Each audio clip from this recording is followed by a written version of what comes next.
computer, not any other part of the car. And they fixed it. So what does this have to do with technology, you ask?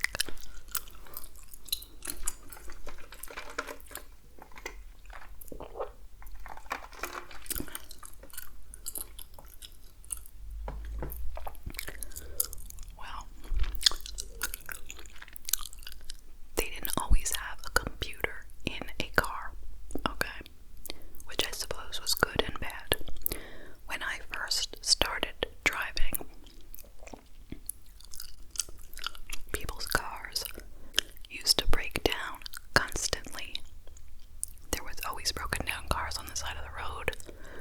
You could be driving and come to a red light, and then your car would stall and it wouldn't start again in the middle of the road. These were regular occurrences. You could wake up one morning, turn on your car, it just doesn't work. There were always problems. And you always had to be aware that your car could break down. If you go on a long trip, you better bring cash. I don't know why, always make sure you bring cash in case your car breaks down when you go somewhere. Whatever. But now cars are made much better, and that does not happen as frequently. But it's much harder to fix, more expensive to fix, and more expensive to buy. Like, for example, I had a, GMC Terrain. What year was it?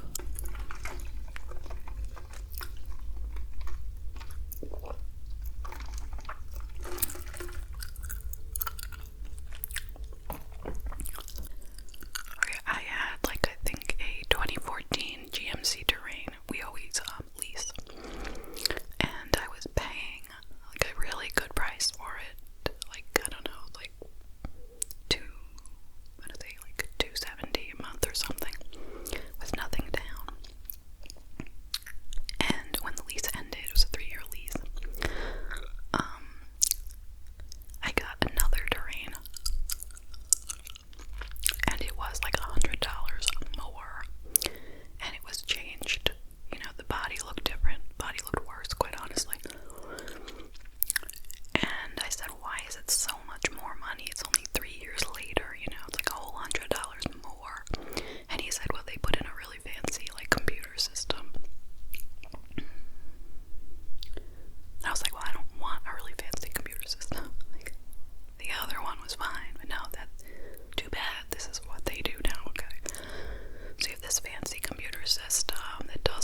So that was for certain things. So that was for like books. Okay. And generally, if you were assigned a report to write, you were expected to get a bunch of different sources. And this was a lot of work back then. A lot of work. You would spend like half the day in the library every time you got a report to do. And that wasn't even writing the report, that was just getting the sources.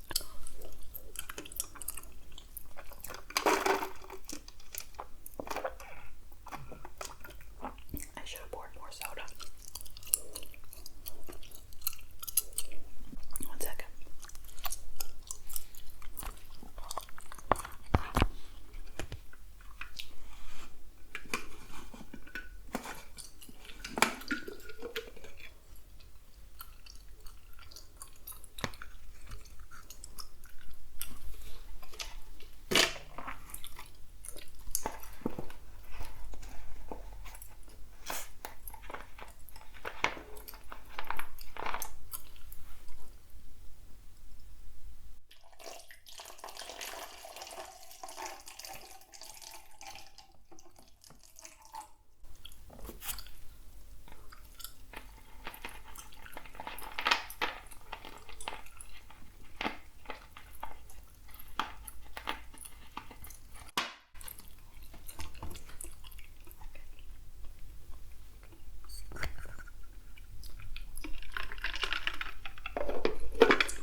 So if you want some magazines, I'm not talking about Vogue or Cosmopolitan, okay? I'm talking about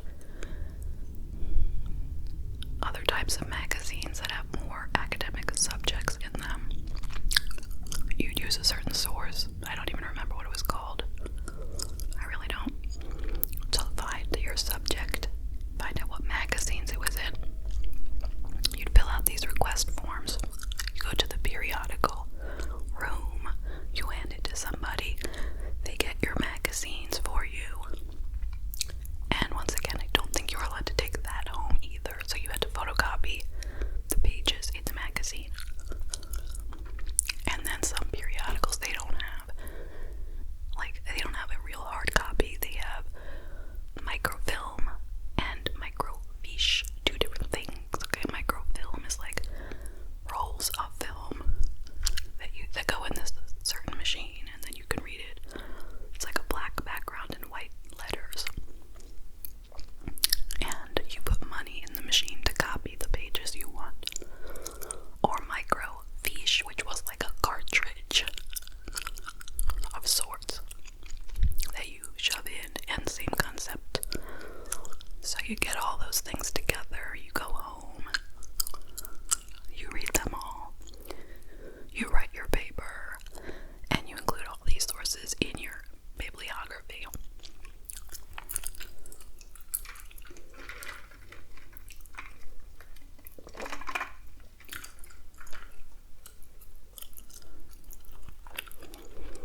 unless you stick to just certain sources of the internet, you know?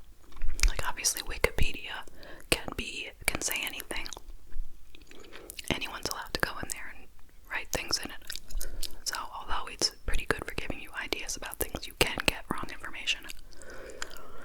And then there's some articles that are just complete nonsense. I mean, it's a crazy thing because a lot of people read something on the internet and they assume if you read it, it's true, and that is not the case. And a lot of people think if someone on YouTube says something, it's true. And nothing could be further from the truth than that. I mean, everything I'm saying right now can be completely nonsense, right? Maybe I'm just completely nuts. Maybe I am. So, there are pros and cons of everything, but in this instance, I would say for sure that the pros outweigh the cons with having the internet. But I should also say, books, magazines, encyclopedias, they don't break down, right? But the internet, we all rely on it so heavily, and we can lose it so easily as well, you know? My internet was out for a long period of time over the summer, if you remember me telling the story. And sometimes we can fix it ourselves if it's something really simple, like turning it on and off. But most of the time we cannot fix it ourselves, okay? So we have to rely on somebody else to come in and fix it for us. Just like the cars, right? Like I was saying, you know, with technology becomes the need for skilled professionals.